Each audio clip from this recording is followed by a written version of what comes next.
தருவேன் சொன்னா தருவேன், காண பண்ணுவேன் சொன்னா காண பண்ணுவேன்.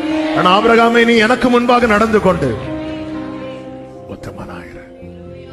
இப்போ இவ்வளவு அழுத்தி சொல்ல காரணம் என்ன? காரணம் உண்டு. அதே 17வது அதிகாரத்திலே 21வது வசனத்திலே கர்த்தர் சொல்லுகிறார், வருகிற வருஷத்துல குறித்த காலத்திலே சாராள் உனக்கு பெற போகிற ஈசாக்கோடே நான் என் உடன்படிக்கைய கண்ணாப்பினான் வாழ்ந்திராதா ஆபிரகாமே?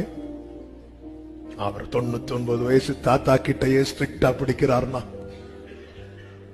ஆமே வயசு காலத்துல அவருக்கு ஏதோ சந்தோஷம் இல்ல, பிடிக்கிறார். ஏன்னா அவர் ஒரு வாக்கு தத்தம் வைக்கிறார்னா அதுல ஸ்ட்ராங் ஆன ஒரு உடன்படிக்கை கர்த்தர் வைக்க போகிறார். ஆமே வருகிற வருஷத்திலே குறித்த காலத்திலே சாராள் உனக்கு பெருவாள் பெற போகிற ஆல்ரெடி ஆண்டவர் ப்ரோக்ராம் பண்ணிட்டார்.